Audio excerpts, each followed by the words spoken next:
Hi, and welcome to another episode of Digitally Diverse, where we take a deep dive into the careers and journeys of some of our leaders in the design and tech industry.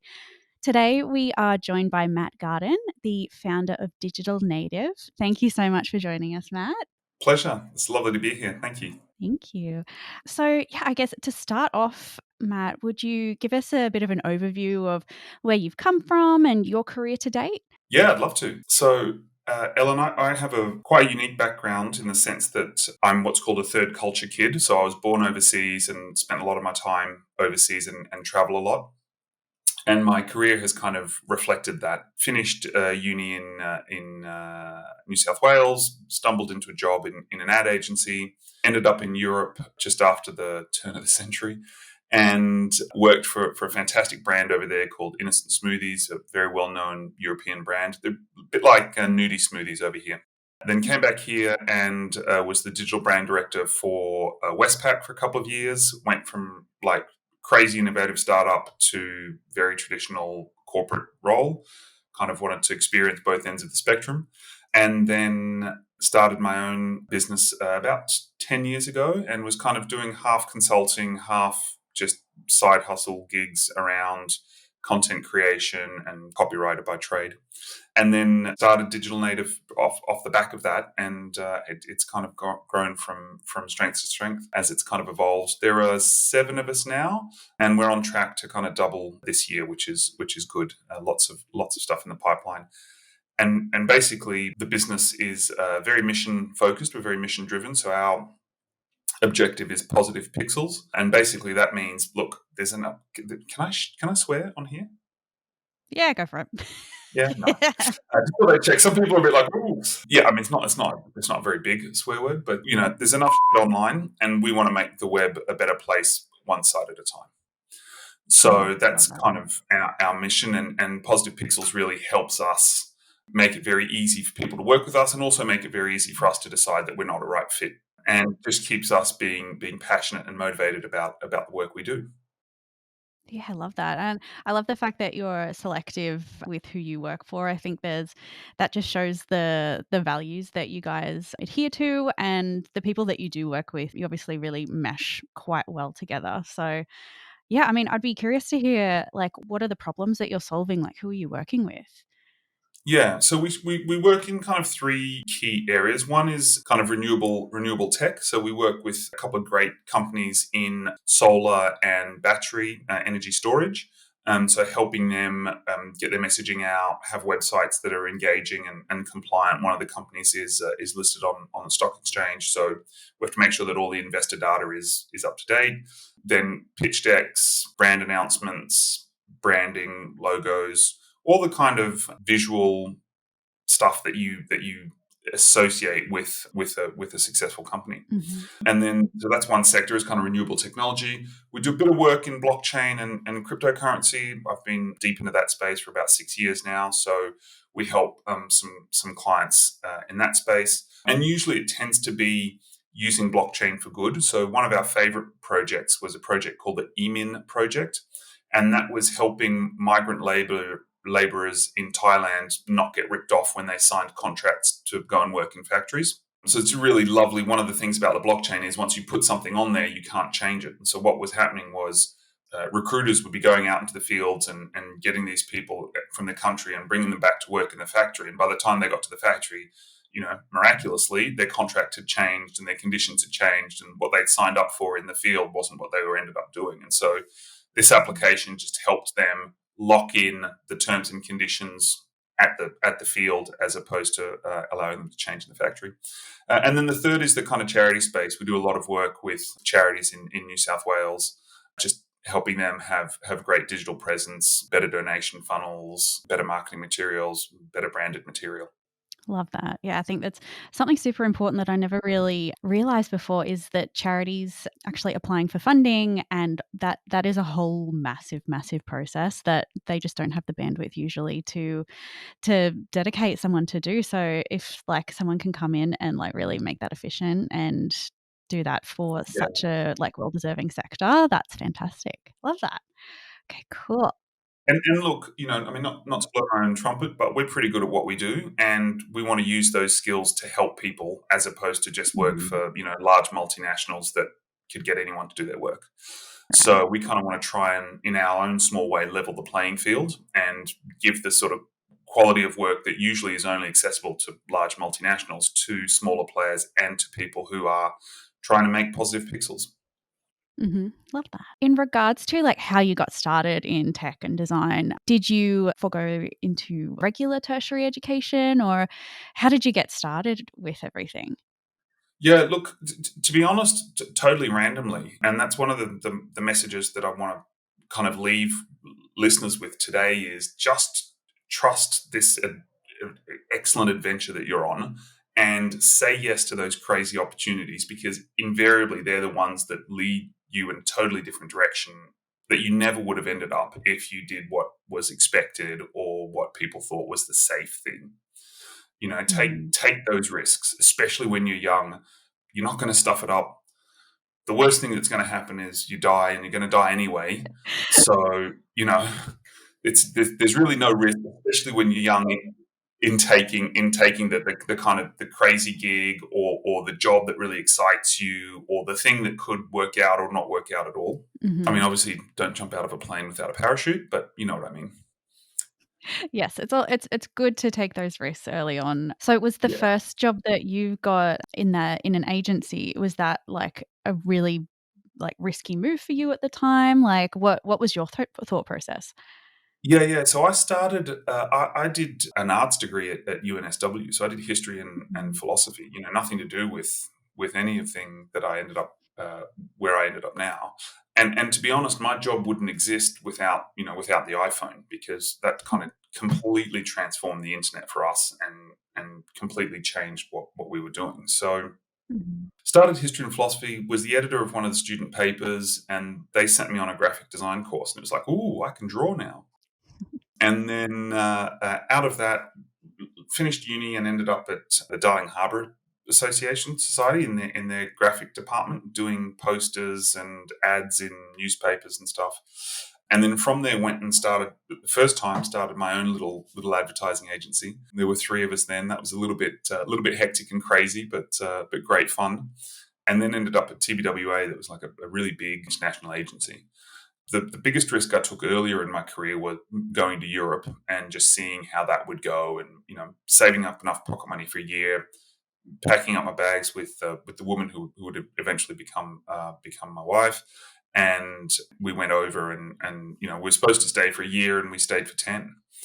So that kind of adventure and being able to do that really changed the trajectory of my life considerably.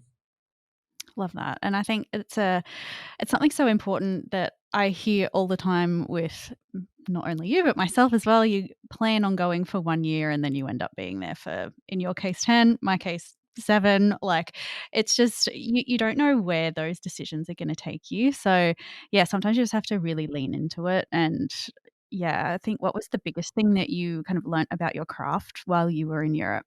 I mean, and even the way I ended up working for Innocent, I'd gotten a Mm. job. We turned up there without any work, and I was just kind of meeting people for coffee. And every time I met someone for coffee, I'd ask them for one other name, and it was like, do you have any work for me? No. Okay. Do you know anyone else I can talk to? And it just kind of little by little, just kind of edged it out that way. But then Mhm. this crazy car drove past on the street that had like synthetic grass all over it. And that's how Innocent used to have their delivery vans. They were like covered in synthetic grass. And I was like, that looks like a lot of fun. And so just went up to the person delivering the things and started talking to them, got a name, ended up getting a meeting with the guys back at head office in the UK, worked throughout the night to put this crazy pitch deck together, went in and pitched the idea and they loved it. And then I helped them set up the company in France. And so, if I just kind of seen that truck go past and laugh at it, it would have been a very different life for me. Mhm. But Yeah. taking that risk and going up and saying hello or, you know, clicking on that link or applying for that job or going for that coffee, like to go that extra step. And you'd know this, Ellen, how many times have you like not wanted to go out or not wanted to go to a thing or been about to cancel And in the end, you go and it's just an experience that completely transforms your life. Mhm. Yeah, what's the worst that can happen, I think, is something that kinda goes through my head now as I'm a little bit older, especially that it's when you just get out of uni, it's like, "Ugh, I've got this piece of paper now that says that I'm qualified." And then the fear of rejection and the fear of, like, someone being like, "No," is Yeah. massive, and really, if that's the worst that can happen is someone saying, no," then you move on and you just try and try again, and as you said, you just gotta take those opportunities as they come up. Look out for the grass-covered car.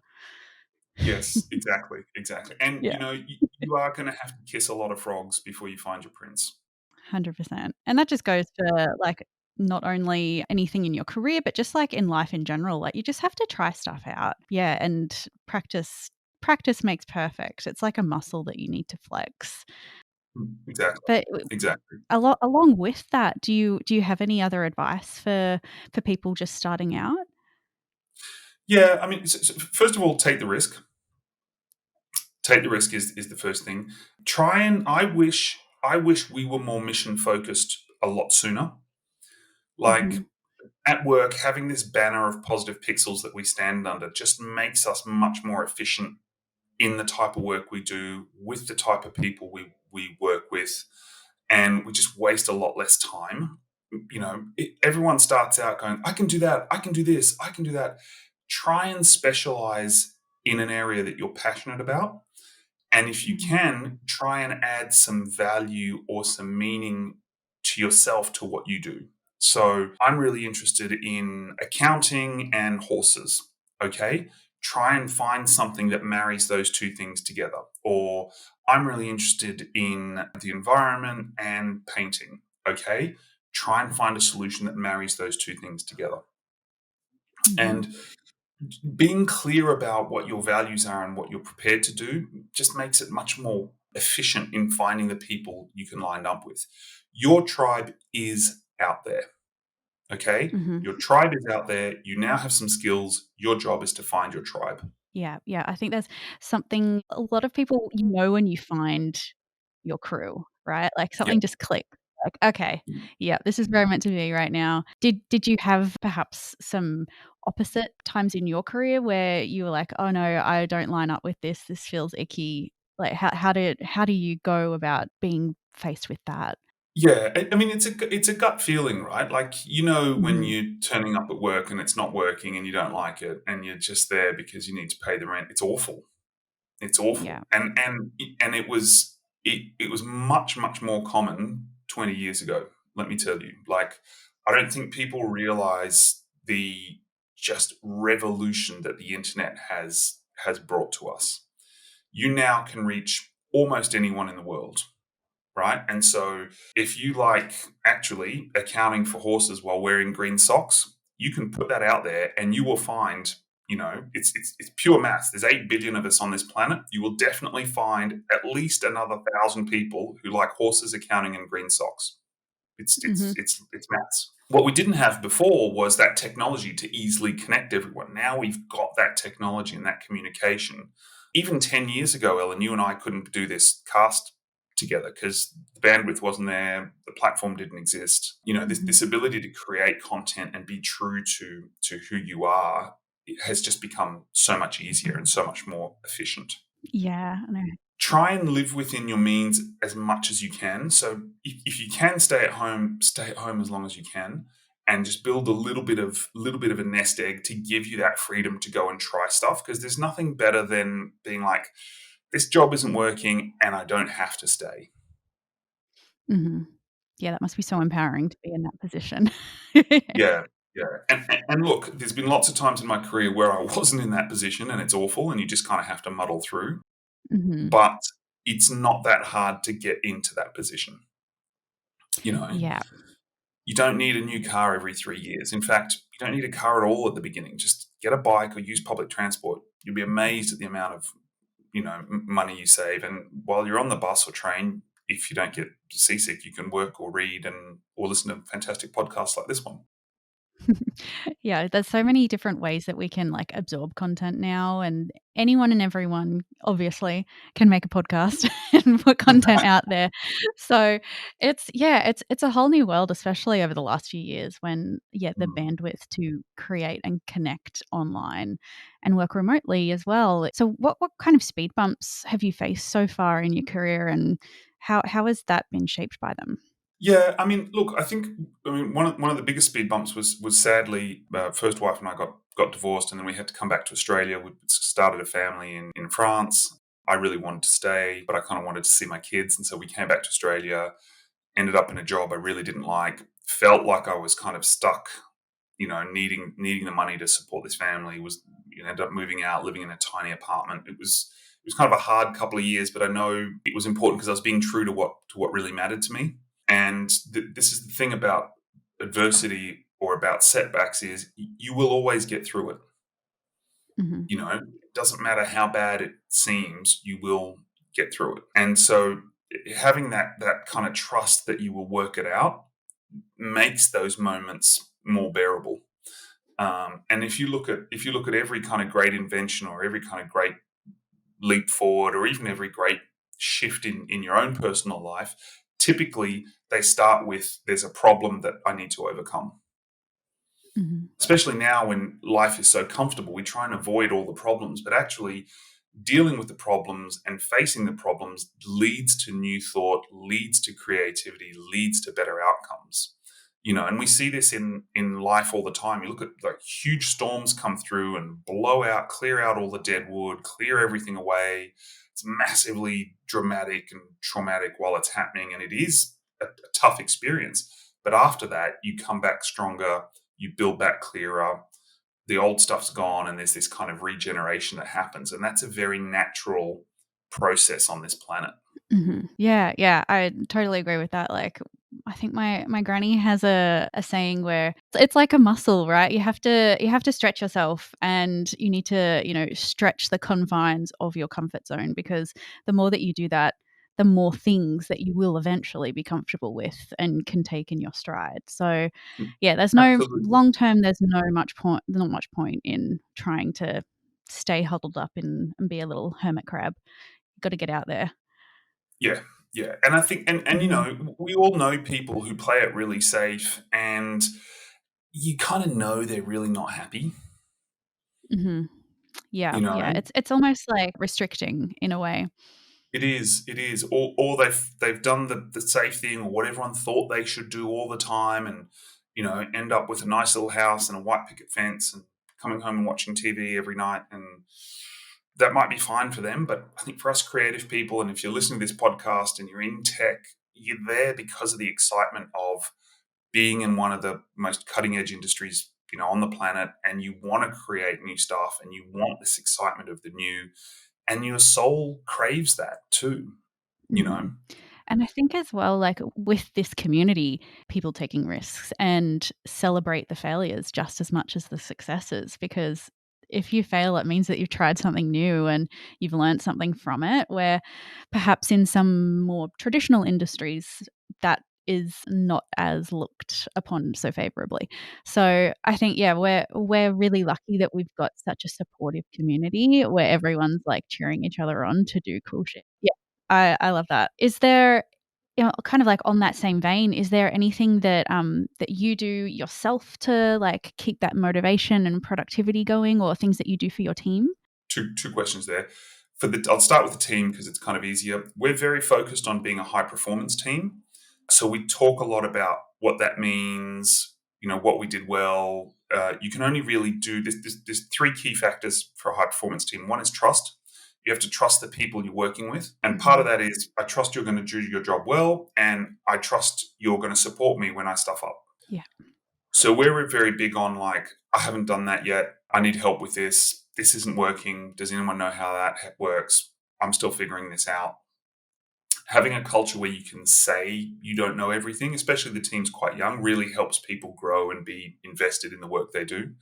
Communication, super important. Again, it's going well, it's not going well, it's on track, it's not on track. This is what I need, this is what I've done.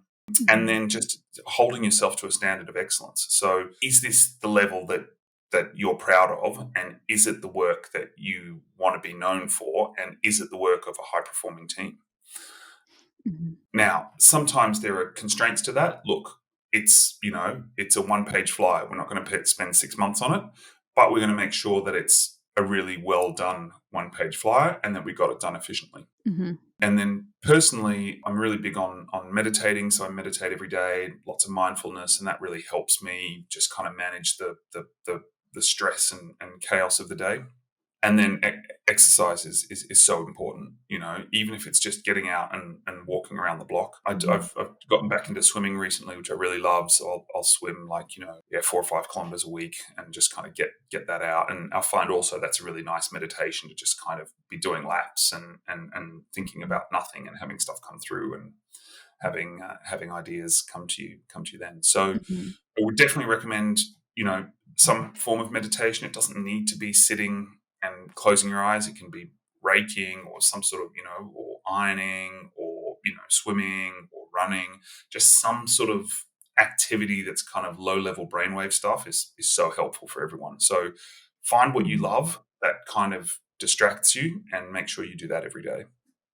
Yeah, yeah. I think yeah, I l I really do agree with the fact that, yeah, sometimes we do need to just lower the brainwaves a little bit. We work in such a high pressure and high noise, industry where there's, lots of things bombarding us all the time and, yeah, the opportunity to switch off for a minute, even if it is, like, gardening or I love sewing or just like something to take your mind off things is so, so important, and you do feel really refreshed afterwards, like, it's like taking a nap. Yeah. It's great. Yeah.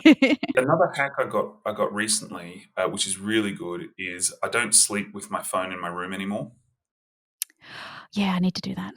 That's a game changer. And basically what you do is you put the phone outside of the room. Then when the alarm goes off, it forces you to get out of bed. Then I turn the phone off and I don't touch it for 15 minutes. And you just have that space to be like, what am I going to do with the day? What's the intention I'm setting for the day? What are the things that are important to me?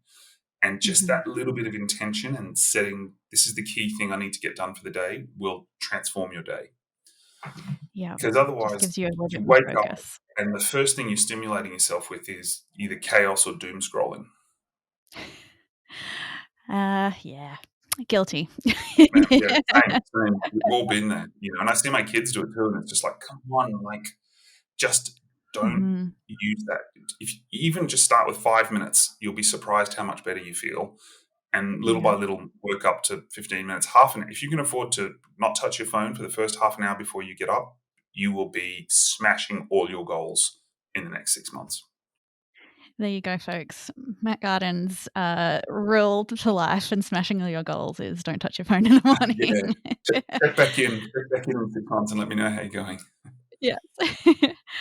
Oh, cool. Well, kind of like along that vein, is there any media that you do consume, like, for example, podcasts or like, thought leaders or business leaders that you follow that you find motivation and like inspiration from? Yeah, I spend a lot of time on Medium, and there's a couple of business platforms on Medium that do good stuff, and they send me that daily email update. And so I just check and see, what the stories are from there. There's a guy recently I just started following, does an email call. Let me just find it for you here. Mhm. Yeah, Ben Meir, there it is. And he's Mhm. actually, what I really like about him is he sends one email a week and it's one system hack that you can use. And his hack about having your phone outside was one I've employed, and it works really well. Okay, cool. So they're good. I'm a huge football fan, and so obviously I have a football team in the UK that I follow. So I consume a lot of their content and podcasts. Mhm. And then, of course, meditation and spirituality. There's a couple of podcasts there that I listen to on that front. Fantastic. No, that's great. And it's great that you've got like a good blend as well, because there's some people that definitely think just consume media that's just related to their job, and it's good to keep a mix, right? Like sports, and I listen to like a lot of comedians' podcasts and like Yep. just lighthearted stuff to take Yeah. take some of that heavy weight away from the day is really Yeah. great to get into as well. Exactly, and that's where inspiration Mhm. comes from, right? It's not if you're too Yeah. deep into your niche, you just end Mhm. up doing what everyone else in that niche does. Like the big inspiration comes from, "Ooh, what if we put this and brought it over here? Or what if we did look at what they're doing over there? What if we applied that to here?" You Mhm. know, there's that famous Ford quote where he says, "If I'd asked people what they wanted, they would have just said a faster horse." You know, and if all you did was focus on horses, you would have missed this whole thing of machine transformation, transportation. Mhm. Yeah, yeah, I have heard that before, and it's spot on, isn't it? Because people like, users just know what they know. They don't know Yeah, what is possible. So, yeah, yeah, that's really yeah, great. Thanks, Matt. yeah. Cool. I think that's kind of all of the, like, major things answered. Is there anything else in particular that you wanna chat about? No, look, I mean, it was great talking with you, Ellen. Thank you. I hope Mhm. I hope the guys listening have found it useful. I would just end on kind of three things like find what Mhm. you love, find your mission, definitely travel as soon as you can. Like that will Yes. completely open up your world. Try and do a little bit of meditation every day, whatever meditation means for you. And then please, please, please take it from an old crusty bugger like me. It will work out. It will all work out. Definitely not the way you planned. Definitely better than you planned. But it will all work out. I love that. Thank you so much, Matt. You're awesome. Pleasure. So, Matt, you've obviously worked in quite a few realms of design and tech, like being in big agency land, then going into banking, then consulting, and now owning your own smaller consultancy. So, what was it like to jump between those four very different worlds? In retrospect, it was great and it was super interesting. At the time, it was scary. Going from somewhere where you hadn't been and kind of arriving and not doing things the same way everyone else did. Mhm. So that can be a little bit lonely sometimes too when you're going from somewhere. I think especially, I'm grateful for the time I had at Westpac, but it really wasn't right for me, and they kind of were very patient with me, while I was there, just really trying to realize that it wasn't the right thing for me, and but learnt a whole heap of stuff and got a couple of great projects out the door. What I found was I really like working in faster paced, quicker organizations where you're delivering stuff and you're getting stuff done, and there's kind of projects are shorter and sharper. Mhm. But that sometimes those transitions were forced. We had to come back from Europe, and there were reasons beyond work that kind of forced me to do stuff. And when you're young, you kind of don't think that life is ever going to get in the way. But as you get older, life kind of crowds in to the sort of things you want to do. You might have a relationship breakup that means you need to move somewhere, as was my case. You might have a health issue that kind of transforms how your life is dramatically, or you might have to move somewhere where there's different environmental concerns. Maybe the pollution of a city is getting too much for you. Maybe you're allergic to the pollen in the air. I don't know. Life happens.